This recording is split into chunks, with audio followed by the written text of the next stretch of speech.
In 1988, at the state Republican convention, I authored a resolution to abolish the Federal Reserve. That was the largest convention in modern history, almost 2,500 delegates. This year there were 1,100 delegates there. That was the most controversial issue on the platform. It got singled out for a vote. There were 2 voice votes, 1 standing head count vote, and it lost by about 15. The next year, I came back with a little bit different one, more educational, based on the flyer for this book right here, The Most Secret Science. Another person and I passed these flyers out before that convention, and we got in there and we overwhelmingly passed that resolution to end the Federal Reserve and to put back into Congress the responsibility for coining the money of the United States of America based upon silver and gold. Folks, you will never have a stable economy without a stable silver and gold basis, perhaps platinum in that also, by which this economy can be made stable again. In 1989, right after that convention, my wife and I went to Washington.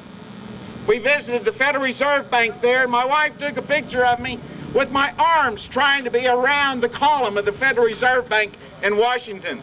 Symbolic of one of my goals in life is to abolish the Federal Reserve. Now we get to modern day, and we've got Ron Paul, his candidacy. Now Ron Paul's been in this fight for a long time, but as the candidate for president this last time, Ron Paul has awakened a completely new wave of citizens that were oblivious to the effects of the Federal Reserve. And that wave is not dying. That wave is growing. This past week, this very important vote that occurred on Thursday, with 300 co-sponsors, a chairman of the House Banking Committee, who happens to be from North Carolina, maybe the district of the headquarters of Bank of America, perhaps, was successful in gutting the wording of Ron Paul's resolution to audit the Federal Reserve. But the vote was to reinstill that wording back into that shell bill. And it won. And I'm telling you, it's progressing forward. Some of the monetary writers in this nation are beginning to warn people they better not take Ron Paul lightly. This has been his goal, and people are waking up, and people are becoming angry. And this is something that I want to encourage all of us to do in my closing remarks. Don't give up. Don't react to your critics when your critics call you nutburgers, conspiracy, whatevers, or whatever. Don't react to them. Respond to them. Reaction is what you do out of emotions. Response is what you do out of your brain, out of your thought processes. Folks, over here on this table are some videos. One's called Dollars and Cents. Another one's called Overview of America. There's little books about the bankers. Arm yourself with this equipment and go out there and sow the seeds farther and wider.